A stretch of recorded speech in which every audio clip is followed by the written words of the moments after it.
My name is Suravi, a very proud member of Emirates Chartered Accountants Group.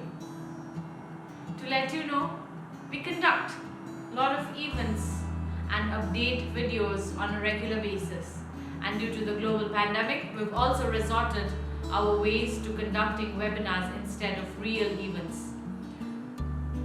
There is a new economic substance regulation in the UAE.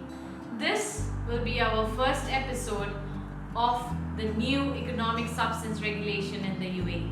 We have planned for you a series as mentioned. This series will be of 5 episodes where we'll be discussing about the key highlights on the changes of the economic substance regulation, and we'll also be discussing about the changes in relevant activities, changes in the authorities and their powers, changes in the ESR notification and return filing, along with the penalties associated with the new economic substance regulation in the UAE. So, do not miss our entire series. It's a 5-episode one, and this is our first one. But yes, before that, have you subscribed to our YouTube channel? Have you followed us in Facebook, LinkedIn, Twitter, Instagram and Pinterest? If you have not, please subscribe to our YouTube channel and hit the notification bell so that you get notified as and when we upload our videos. And yes, do not forget to follow us in our social medias: Facebook, LinkedIn, Twitter, Instagram and Pinterest.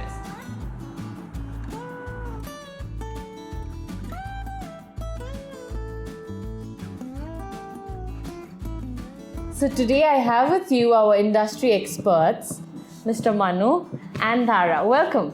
Thank you, Suravi. Sir, I heard that there's changes in the economic substance regulation. Yeah. So can you highlight a few areas where the changes are made in the law? Yeah, sure, Suravi. It will not be possible for me to highlight everything, but there are many changes. But even the basic things like the change in the definition of the licensee, that's a basic thing. And then there are a lot of exemptions, a lot of exempted categories. Many businesses are exempted in this one.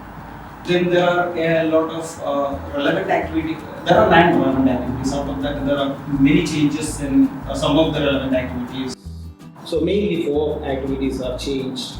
The treatment of the relevant activities are changed. Then even the assessing authority totally changed. Then powers, even the notification procedure, we have already submitted the notification for the year 2019. Yes. Now we have to resubmit it.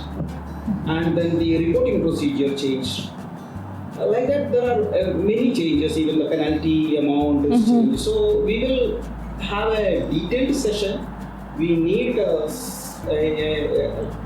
some more time to explain in detail. Okay. So we'll have a detailed session for the covering the entire changes in the regulation.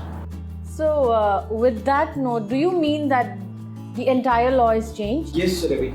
The law which was released in the year 2019 is totally removed.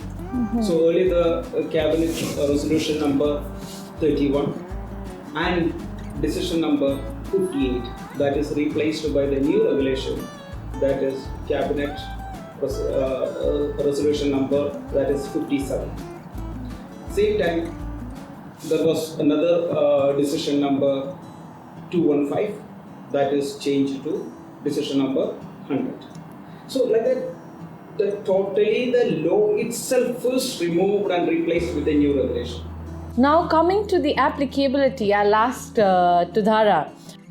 Is there a change in the basic applicability of the law on the licensee itself? Can you explain on that, please? Yes, you correctly mentioned. The licensee, as per Cabinet Resolution 31, meant natural and juridical person carrying out relevant activity, whether it's mainland free zone or financial free zone.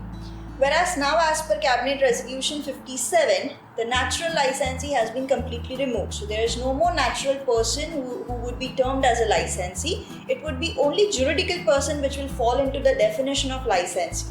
So that's the major change which has happened with the new law. Also, the juridical person is now very clearly defined as any entity which is either incorporated in UAE or outside UAE, as well as unincorporated partnerships are also included within the scope of licensee's definition, which would mean either general partnerships or limited partnership. So this is the major change which has happened with new law coming into place. We have detailed definitions and the scope has been widened up. Yes, so I can add some examples to that one. Even the individuals, sole establishments, trusts or foundations, all those are not coming under the regulation. They are out of scope, not exempted, they are out of scope. Yes, correctly mentioned. Yeah. Now we'll have to start linking the VAT concepts here as well, like exempted category, out of scope. Yeah, that is right. Even an example, suppose I am an individual and I have a sole establishment license maybe in any of the free zones. If I conduct a relevant activity, earlier in the regulation the law was applicable for me, but now it is not accepted. It is out of scope. Even though I am conducting relevant activity, I am not in the purview of economic substance regulation. Maybe I may be conducting an activity of shipping business, provided that is allowed for a sole establishment license. Still, the regulation will not be applicable.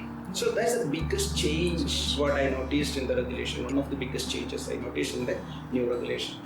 Dhara, whether the law is applicable to all relevant activities conducting business in the UAE, or is there a thing called exempted category for this law? You are rightly on the point. We in the earlier laws also we had something known as exempted category, but that was restricted only to those entities where 51% or more of its holdings were held by government entities. It could be federal government or any government of any emirate. But now that has not been observed in the new regulation. What we observe in new regulation is the exempted licensee category has been extended more, and now it includes an investment fund. It has a tax resident who is outside UAE. So if your entity is is a tax resident outside UAE, where your income which is generated in UAE gets taxed outside, then you will fall into the definition of exempted licensee. Also, the branch licenses who have their head office or their parent company outside UAE, and if that branch income gets taxed with the parent company's income, then it will fall into the exempted category. A very big change which we have observed is the entities or the groups which are held by one or more resident or the citizen of UAE, and since they do not have any connections outside UAE, they only do business inside UAE, they are also falling into the definition of exempted licensee. Yeah, that is right. So by giving an example, it will be more clear for the audience. Correct. So actually, the banking business, as an example, banking business is one of the relevant activities. So if any entity is doing a banking business, then normally it will come under economic substance regulation. Correct. But here, as you rightly mentioned, suppose the shareholders of the bankers purely by UAE residents, maybe a UAE national or GCC national or any other expatriate, but a UAE resident. More than one or UAE residents are holding 100% shares. If they are not conducting any activity outside the UAE and not forming part of multinational entities, MNE, then this category of business is exempted from the regulation. So it is an exempted licensee. Simply saying that exempted licensee doesn't mean that they have no responsibility. They have responsibility. Definitely, they do have some responsibility to claim their status as an exempted license. Correct. So for that purpose, it is very much important that they have to submit the notification. Correct. With supporting documents proving that it is an exempted category of business. Yeah, that is one of the important or major changes what we have seen. Now, proving the evidences or to claim the status is a very important thing. Again, documents are playing a main role. The documents were playing a main role, but now by widening the scope of exempted licensees, Now they'll have to claim the status of it, they'll have to prove the evidence, Correct. and that needs to be submitted along with notification. Along with the notification itself. Otherwise, there is penalty. Anyway, we will explain those Yes, penalty clauses will be. later. Yeah, later in detail. Thank you for watching us. This was the first episode where we have briefed about the key highlights on the changes of the new economic substance regulation law.